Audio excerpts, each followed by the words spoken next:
Is this the greatest offseason in Houston Rockets history? Let's talk about it. What is going on, everyone? Welcome to another edition of Summit State of Mind, a Houston Rockets podcast, ruining Houston Rockets podcast since 2020, presented to you by the Apollo Podcast Network and powered by J-Bar M Barbecue. That's right, J-Bar M Barbecue, the greatest and best barbecue, the best happy hour in the entire city, H-Town, located just minutes away from the Toyota Center, where possibly the 2026 NBA champions will be playing their basketball. You like that? Wow. We're gonna start off hot. That's a fire I'm statement. gonna put ESPN hot takes or first take to bed. Well, they've already been to bed, but I'm just saying, like in terms of like hot takes. I want it to be scalding. I want it to be scald. I want it to burn the tongue. The teapot is whistling. Right. I want it in terms of sight. I want it to burn the retinas. In terms of taste, I want it to burn the tongue. Like I wanted it to touch all facets of the. Sounds torturous. Well, I don't want to be torturous towards you. Definitely not. How are you feeling today, sir? I mean, it's been a topsy-turvy offseason so far. I mean, we already went through the trade of Kevin Durant. We've re-signed and acquired quite a few people, and it looks like there could potentially be more on the horizon. Who knows? You know what? I got to tell you right now, GM. We put the title right in front of us. I just want there to be kind of just an understanding of what we're at the precipice of, to kind of show people, shout out to WWE, of course. Yeah. But there's a championship. I mentioned championship. There's a championship in between us.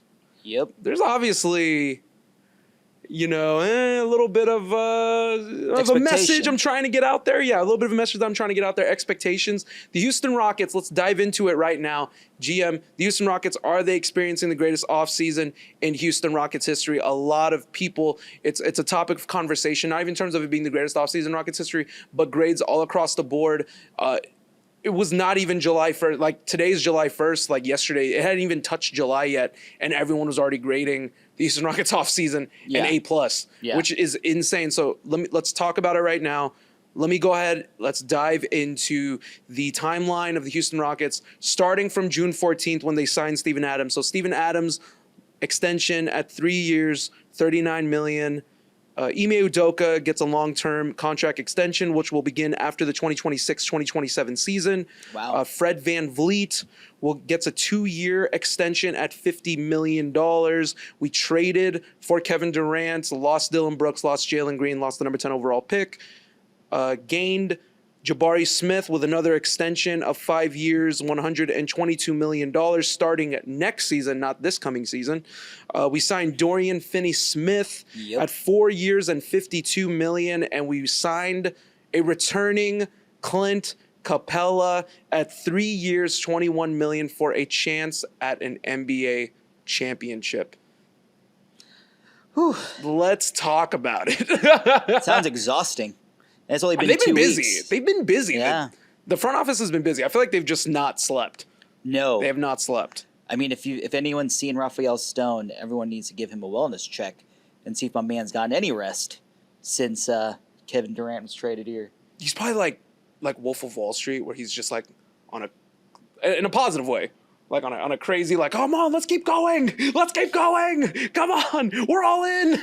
We're trying to win here. Jim, let's talk about it right now. We just talked about the deal. Let's talk about the timeline. Yeah. I opened it by saying, is this the greatest offseason in Houston Rockets history? Where are we at right now in terms of it possibly being the greatest offseason in Houston Rockets history? I mean, there's only few off seasons that could parallel this. The most recent one is 2017 when we got Chris Paul and PJ Tucker.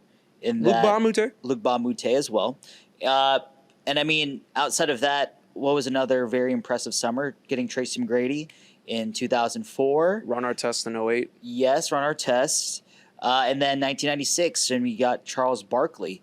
I mean, outside of that, what are you thinking of? Like drafts? Like, I don't know if you're thinking of drafting. No, I think off-season. Pure off-season, including like draft, free agency. Yes. So on, I mean, if we're going to go purely off trades and free agent signings, this is up there. We won't know until obviously maybe about year 2 from here, maybe 27, 28 season. Is that where 26? Wait, we're going 25, 26. Yeah. 26, 27. Okay, I think I threw you with the Ime Udoka extension. Season. Yeah, I had to do some math. I forgot what year we were in, unfortunately. Don't Jimmy Neutron brain blast right now for him. He was like, just a little bit. Come on, we're getting there. And this hat is steaming up here from my pure thoughts. But, everything is... I'm not sure how to approach it because on paper... To me, this could potentially be the greatest offseason of all time. If it leads to an NBA championship in the next 2 years, I don't think anything could really equate to it outside of 93 when we drafted Sam Cassell and signed Mario Ellie. Those are moves on the margins, but that's what you would think of with Dorian Finney-Smith and Clint Capela.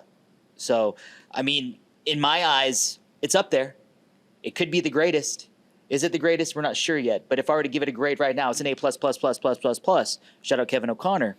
I was like, what, 5 A+? Something like that. 5 pluses? Yeah, something like that. You know what? I think for me, as of right now, as it stands, the greatest offseason in Rockets history, in my opinion, at least as of now, because of the end result, was the Chris Paul 2017 offseason. Absolutely. Most wins in Houston Rockets history. Uh-huh. Getting to the conference finals, pushing the dynasty to the brink at 7 games. A little TBD right now. But, however, the acquisition of Kevin Durant, which we've talked about in past episodes, obviously, but the way that this team has kind of been shaping and forming, and the way that Rafael Stone's been able to move his chess pieces, fans are complaining that what happened to sticking with the process? What happened to sticking with the process? You only got rid of Jalen Green from that young core anyways. Maybe Cam Whitmore. There's a lot of rumors that are spread that Cam Whitmore is seeking to get out. As of now, he's not out. He's still a Houston Rocket. But you really only lost Jalen Green. You retained the rest of your young core. There's still a commitment to that. You signed Alperen Sengun to the extension last year. You just signed Jabari Smith and Ime Udoka favorite and a Kenny favorite, Kamish favorite, my son. $122 million extension. So they're still committed to the young core while in the process finding ways to build upon the 52-win Rockets, knowing that you were going to lose the likes of a Dylan Brooks, replace the output that he provided in terms of defensive percentage, three-point shooting, shooting percentages, what he can bring on the offense as well as the defensive end of the floor through getting a Dorian Finney-Smith. How about the fact that you had the double big lineup and the fact that you get Clint Capela, you get Dorian Finney-Smith. You know what? Fuck it. We're going to double down on this, on getting, on what the best lineup for the Houston Rockets that got them to where they needed to be. Steven Adams and Alperen Sengun together, they decided to double down on it. Yep. And you love to see it. And the fact that Kevin Durant is now surrounded by possibly maybe the best defensive lineup in his entire career, being surrounded by wings. He loves wings. Shout outs to his 2022 tweet. He said it's an NBA full of wings now. So now he gets wings. Shout outs to Big City Wings on top of that. Yes, shout out to Big City Wings. So now we get all the wings, and Kevin Durant basically gets surrounded by it. And I love the fact that they got these deals because it really helps offset not only what we lost, but it helps offset what would happen if Kevin Durant went down. Yeah. Which is good, at least from a wing perspective. We can go in more depth on the offense. That's I do have an opinion on that. But overall, GM, what have you seen? I've kind of explained the chess moves that Stone has done and what he's provided. Mm-hmm. I think it's been an absolutely perfect offseason so far. Mm-hmm. Extensions, bringing in the players he wants to bring in, and just taking a chance of knowing that they're going to go all in to try to challenge the Thunder to win possibly an NBA championship. What's been your kind of mindset on the chess pieces so far?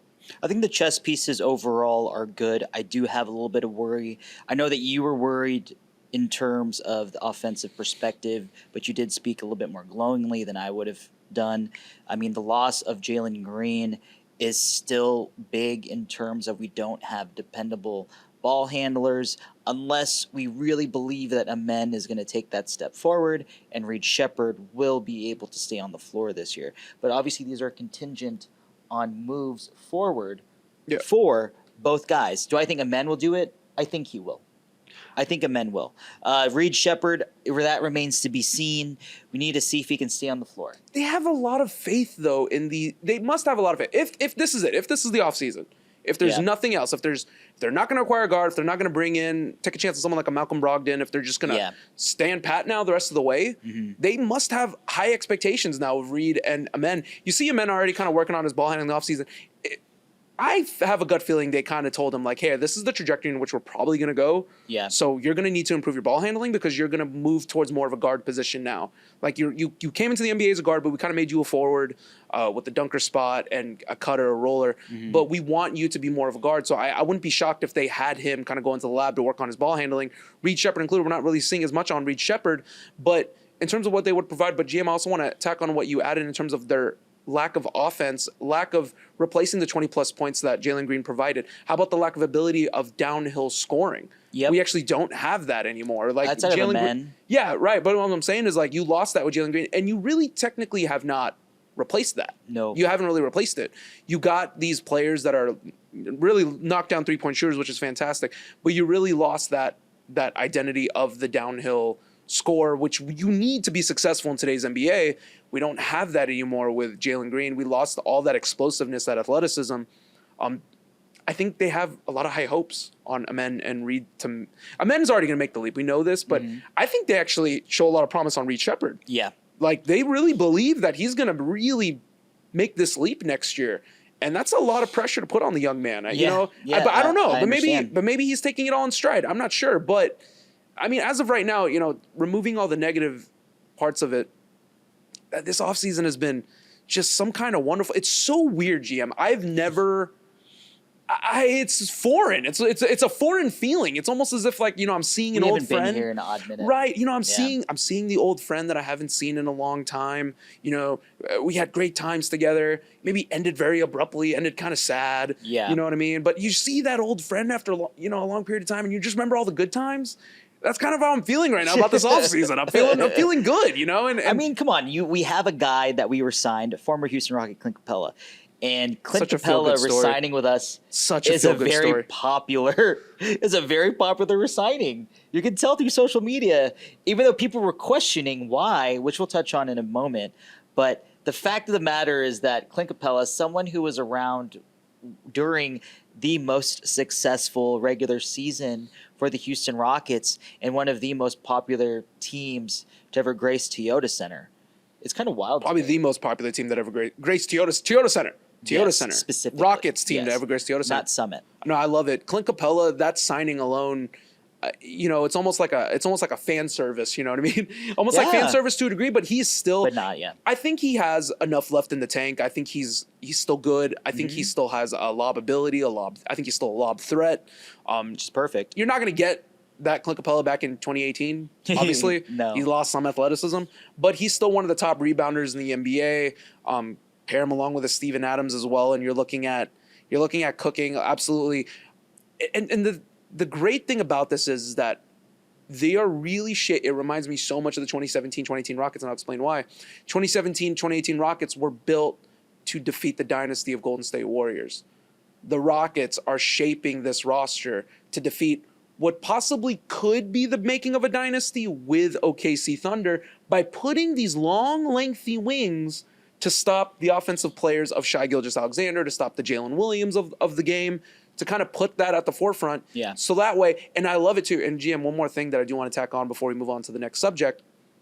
I love the idea of, want to expand it even further, the idea of surrounding Kevin Durant with all these defensive players. It reminds me so much of, and I know y'all are going to hate me for saying this because we're a Rocket show, the dynasty Golden State Warriors, where they surrounded Steph Curry with all these defensive players, where it can kind of mask his defense just a little bit. Yeah. I think they're formulating this roster around KD to where he doesn't have to do too much defensively. Yeah. He can focus more on being that guy on the offense, which we all know KD is one of the greatest scorers of all time in the NBA, one of the absolute GOATs, and you allow him to focus on the offensive end without having to push too much on defense. You can throw these small lineups with Jabari at the 5 and Dorian Finney-Smith and Amen Thompson, and it opens the floor up for KD without expending so much energy on defense. It allows him to kind of play that spot without expending too much on defense. It's very similar to that Steph Curry lineup where Steph Curry was just surrounded by all these great, talented defensive players.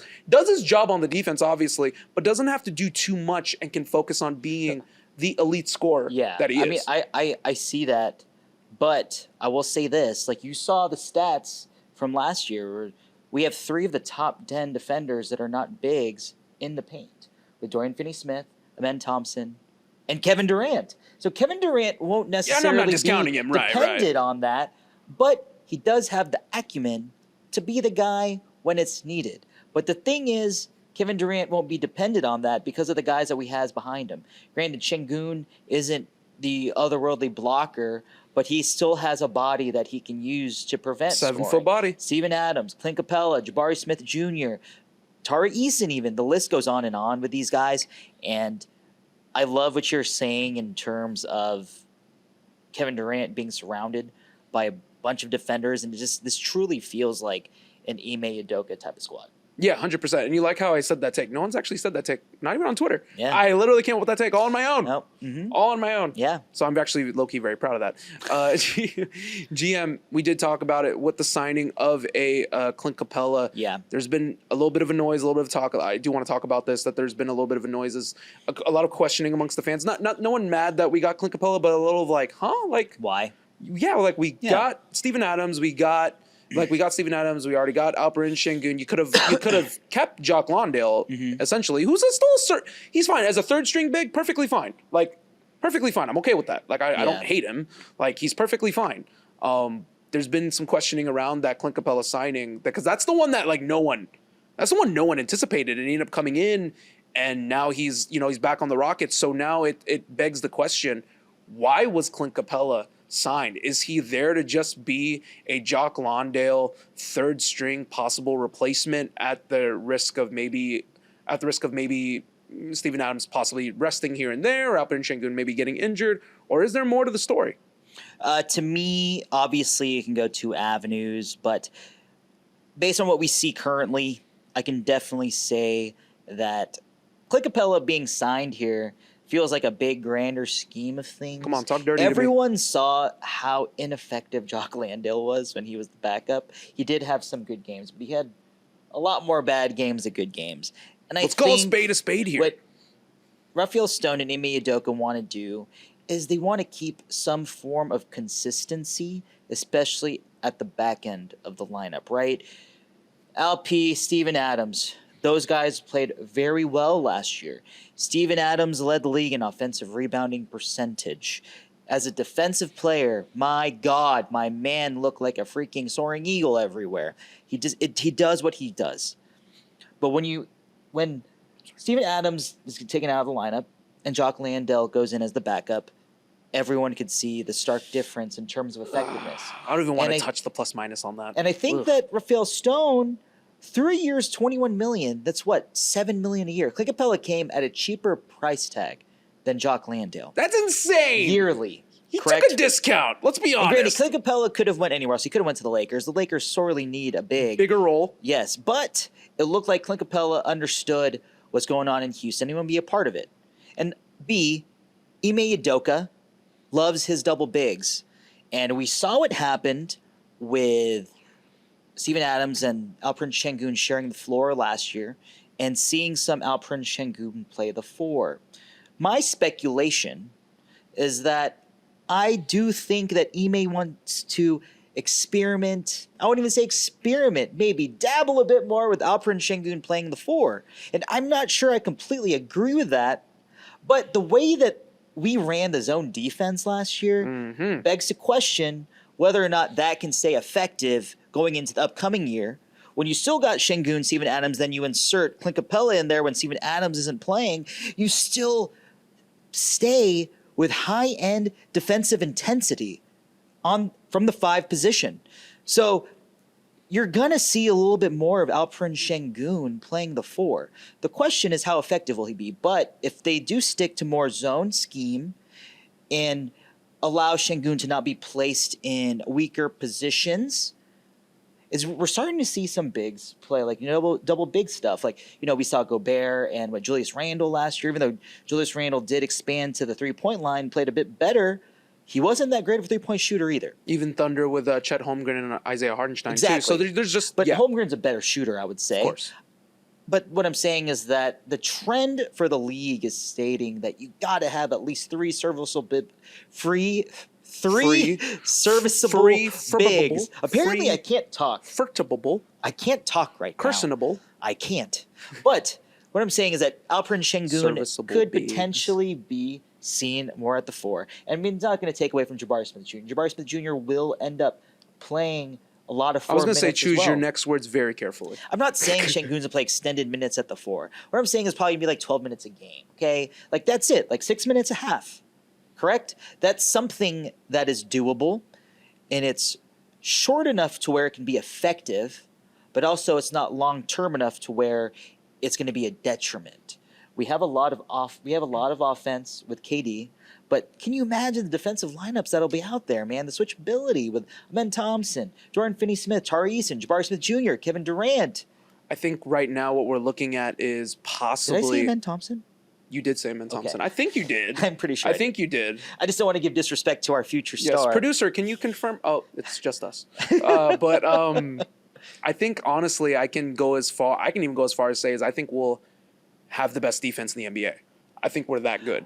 I feel like we're definitely going to be top 5. I think we're that good. No, I think we can get number 1. I think we can legitimately get number 1. Fred's a dog on defense. Yeah.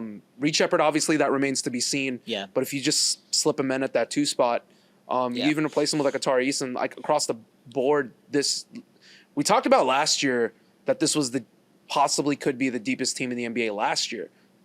This year, they may be even deeper now, which is crazy. This team absolutely is now deeper. they are definitely the deepest team in the NBA, and across the board, you got dogs. It's literally like there was that meme where it was like Kevin Durant. It was like Kevin Durant at the 4, or at the 3, and then just dogs surrounding him.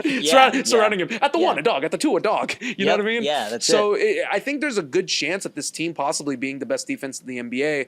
You know, and the only thing I will say is that Ime is really just going to have to get creative offensively. There's just going to have to be some type of, which is not his strong point.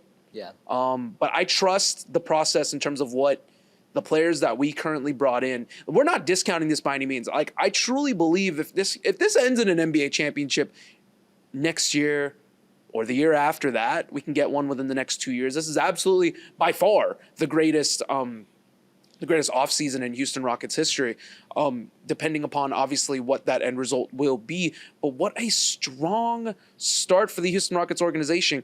Just basically shifting the culture, speeding up the timeline, but I think not to sacrifice our future. Right, not to sacrifice the future. People tend to forget you still got the 2027 Phoenix pick. You retained the best parts of the Phoenix picks. 27, 29, yeah. You got like a 27. And I think you get a swap. Yeah, so you retained the best picks at the possibility of maybe a Giannis being available. Yeah. You know, that's the thing. That's the crazy thing, is that they still retained all this pieces, this capital. They retained the youth in the process. And I know you cannot sign everybody, but I love the aggressiveness of Rafael Stone, the aggressiveness of Ime Udoka to shift the culture along by saying, hey, by probably reading what I'm thinking, by saying that there's no dynasty at the table right now, so why not go for it now? Why wait 2 years? I mean, we have a lot of guys that are injured. The East is extremely weak, and the West has Oklahoma City, maybe Denver. But it looks like it's us and OKC at the top. I think it's 100% us and OKC at 1 and 2. Yeah. And the thing is, and you just never know, year 2 after a championship win, the hangover's real. There may be a legit hangover. And I'm not discounting the team. Thunder's still going to be dominant. They're going to do what they do. Yeah. Because the discrepancy was still large. I mean, this year, they had about a 12 to 13 game lead on us, and we were the 2nd seed. Yep. And I think the separation between the 2nd to 8th seed was 4 games. So it wasn't like, I mean, it really wasn't. It wasn't much. Right. Margins. So we were not it wasn't like we were a dominant 2nd seed. Like, we were not a dominant 2nd seed by any means. But I think the margins will be a lot closer between the 1 and the 2 seed. If the Rockets get going, obviously barring health, they could possibly take that number 1 seed. We'll talk about that as we get a little further along, obviously.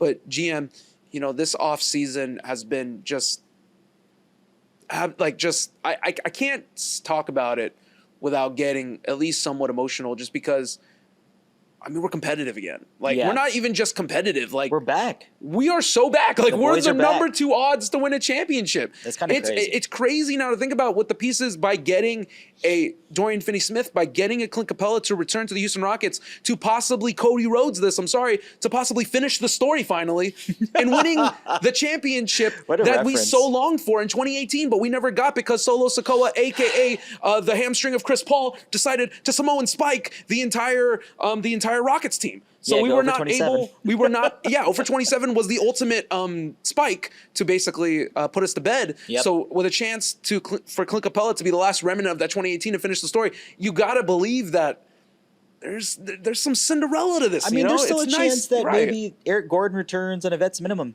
That's insane. You never know. Because he's a free agent right now. Yeah, that's crazy. you never know. You never know. And you know what? Yeah. I'll take it. We need another guard. So I'll take it. Sure, why not? Yeah. Ride the bench, and then you can Jeff Green the role. And if we need you to step up, if people are injured, then step up. I'm sure he'll contribute and be fine. GM, this offseason as it continues to trend along, are we expecting anything else? Do you think the Rockets stand pat now?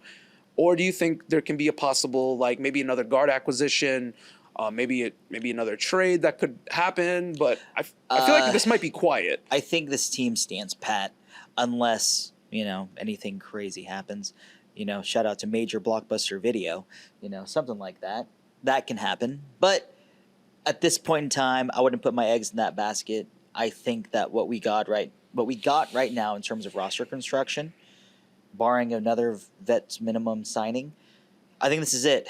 And I mean, Shout out to Josh Smith, by the way. We're like $1.5 million from reaching the second apron, so we are in the luxury tax. We're close already. Yeah, we're close. We're in the luxury tax, so Cam Whitmore's still on the roster technically, and then is it Nate Williams? Yeah, but rumors are rampant that we're and looking Jock to Landale move him. still hasn't his contract doesn't become fully guaranteed until July the 7th.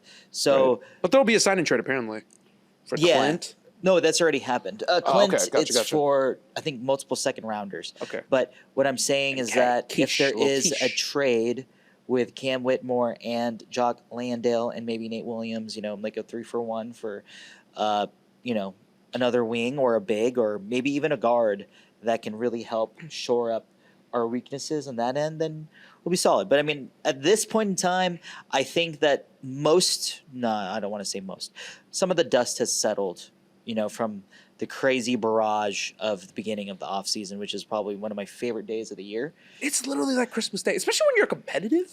It's different. Like past couple years have been like, Fred and Dylan, but that didn't happen. Great. That happened I think Fred happened.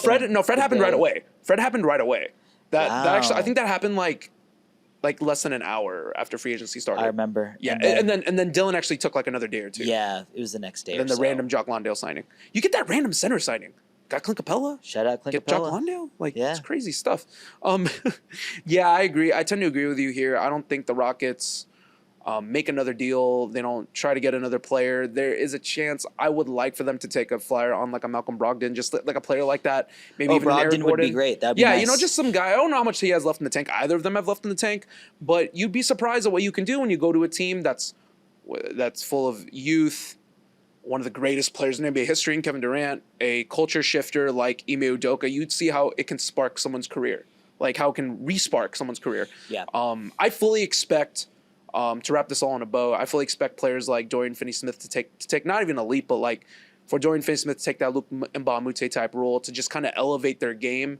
When you're like I said, when you're with greatness, you elevate. You elevate, but not just that, because people are discounting KD. Oh, KD didn't elevate any of the teams that he played for, which is fine. I understand that. Phoenix and Brooklyn, I totally get that. But when you have a coach that keeps a team accountable, like Ime Udoka, and you couple that with someone like a Kevin Durant who wants to focus, who wants to fight, who wants to focus, players will elevate their game. They'll be great when they see greatness right before them. So I fully believe this team to be on the right track right now. Could possibly be, like I said, the greatest offseason in Houston Rockets history. I want to know what y'all think right now. Drop a comment. Let us know, is this the greatest offseason in Houston Rockets history? Grade the offseason so far. Through June 30th, we're on July 1st, but through June 30th, what is your grade for the Houston Rockets offseason so far? You gave it quadruple pluses, quintuple pluses? I would say quadruple. 4 pluses? 4 pluses. A plus plus plus. I don't think they could have done better unless they got Nickeil Alexander-Walker, but that's a whole other story. Yeah, no, I'm not gonna. Let's not touch on that. That's fine. Yeah. Nickeil Alexander-Walker, he's used to mediocrity. He can go to Atlanta. That's perfectly fine. Atlanta's got a squad. Fired. Ow. Yeah. A plus plus. I'll give it a 5. Ooh. 5 pluses. Shouts to Booker. 5. Actually, no, not shout out to Booker. Mozilla Fatu guy. Yeah, sorry, Booker. No offense, buddy. But overall, it's been great. We want to hear y'all's comments right now. Just drop everything. Let us know. Offseason so far. Grade it. Grade the offseason so far. Let us know what you think about the Clint Capela signing, Dorian Finney-Smith, the extension of Jabari Smith Jr. We want to hear from y'all. We love the comments. So please continue to drop a comment on our videos. That continues to keep the algorithm going. Feel the algorithm. Feel the algo ride. Get on up. It's YouTube algo time. Oh, it's algo time. Rocket runnings. Hey, hello. Let's get ready to go home here, GM. Give the people what they want one time. Before we go home here, let's give a quick shout out to our sponsor, J Bar and Barbecue. Make sure to go check them out. Located in East Downtown, minutes from Toyota Center, where Kevin Durant will be donning a Houston Rockets uniform. Go check them out. Enjoy the best brunch in the city, the best happy hour, and the most beautiful beer garden with the biggest gigantic TV screen for all of your sports visuals. Make sure to go check them out. Say hello. Make sure to let them know that Apollo sent you. And remember, make sure to follow me on socials at JP_Mir Bueno. Make sure to follow the podcast on X, Twitter, whatever the hell it is, at Summit, SOMPOD. Make sure to follow us on Instagram at Summit State of Mind _POD. And make sure to follow all of our social media platforms at Apollo HOU. And do not forget to give a little nice stunner to that subscribe button on youtube.com. Subscribe, like, comment, do everything. Make sure to get those noties as well, so you know whenever the Summit releases a new episode for your guys' viewing pleasure. Oh, I'll speak more.